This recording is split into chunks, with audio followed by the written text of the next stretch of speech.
the key for me, what I think one of the keys is, remember where you came from, keep that shit in the front of your mind, and when shit goes bad and it goes sideways, a lot of shit does, you're getting booed out of the fucking building, or you're coming through this injury, or people are writing you off, oh, you guys ain't gonna fucking make it, any of that shit. You gotta keep it in here. And it really has to, it should drive you. This idea and this notion that you could be anything you want, you can accomplish anything you want, right? We hear that. You've heard that from the time you were little boys. You hear that now. You're already incredibly accomplished. You can win an NBA championship, MVP of the league. You could become president. You could become governor. You could be in entertainment. You could do Charles, and you could do Shaq. You could do that. You could do whatever you want to do. You guys know that.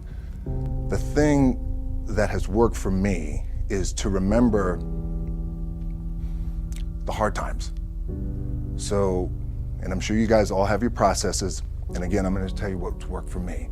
So before a big movie comes out, before, back in the days when I was wrestling with WWE, a WrestleMania match, anything big that would happen, I would always take a moment, and I'd just remind myself, all right, I was evicted when I was 14. We were kicked off the island. We couldn't live in Hawaii.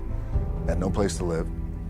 A lot of shit happened. Then when I moved to Nashville, I was arrested multiple times by the time I was 16 years old. Like, I remember that. If I were playing on this team, which my skills are, what's that term? Oh, the shits. So I would never play. But before I lace up, before I get on the court, before I play in these big games, before I go to the Staples Center, where history is there, those are historic walls there.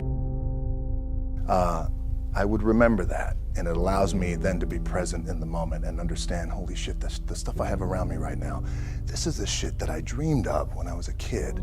I am here. I played for University of Miami, played for great teams. Warren Sapp, Ray Lewis, they were my teammates. They were balling. Warren Sapp was playing tight end that time. I was starting defensive tackle. Yeah. They moved him over to D-line. And he looked at me, he's like, yo, dude, I'm gonna take your spot. And I said, you ain't taking my fucking spot. He said, I'm gonna take your spot. I said, no, you ain't. We battled, and he took my spot. Now you can imagine how that fucked with me, because there goes my opportunity.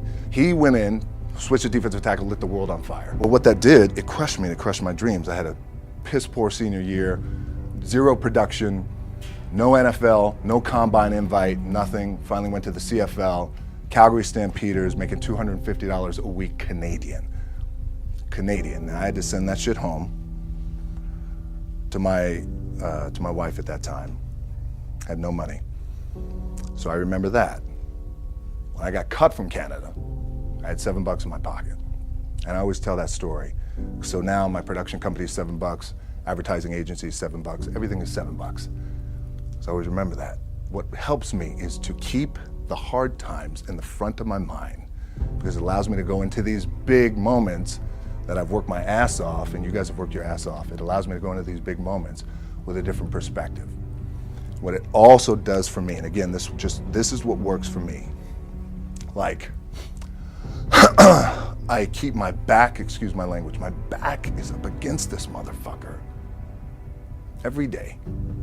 It's against this fucking wall. Excuse my language. It's in the room. But it's up against this motherfucker because it's what I believe in. And when my back is against this motherfucker, then there's nowhere to go. But that way. That's it. So I feel like this could be something, an ideology and mindset that could help you, if you look at it that way. Because you made it already. We made it. We're successful boys, and we're lucky boys to be where we're at. Well, you guys made it. Everybody's rich in the room. Nobody's gonna get evicted anymore. Anything you got, there's no more money problems, right? You got a lot of hands out now. Hey, can I get a little bit? Can I get a little bit? Right, that happens. But when you make it, for me, I need this. I need this. So every day, my back is up against this motherfucker, and this is how I operate. Now, doesn't mean you don't smile, doesn't mean you don't laugh and joke, quote, right? You're happy, I'm a happy guy. But when it comes to business and when it comes to executing, it's up against this. And I gotta go that way. And I don't give a fuck who is in front of me. They're not gonna stop me.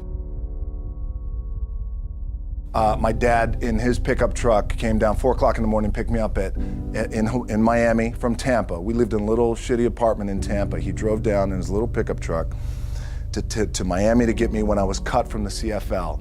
I was driving up I-75. I don't know if you guys are from Florida, any of you guys, if you know, it's I-75 is like, especially down in Florida, Alligator Alley. I'll never forget it. It's 4 o'clock in the morning.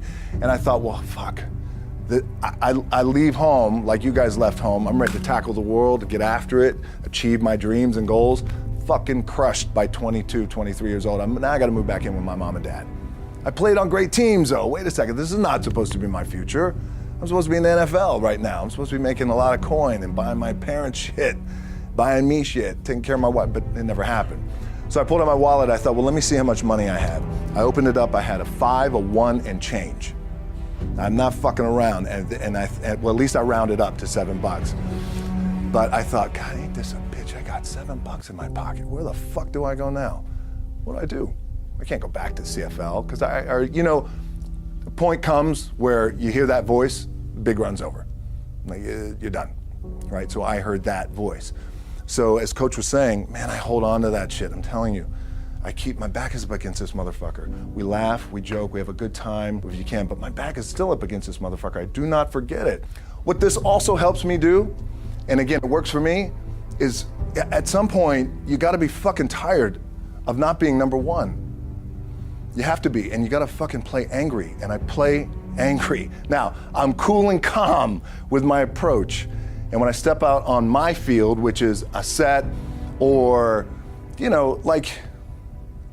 there's some, and you're always gonna have haters, and haters are like, well, God damn, man, how many movies are you gonna make, or how much shit are you gonna do? Like, you do a lot of shit. I say, yes, it's my ambition. Of course, why not? I could do it. Yeah, I love what I do.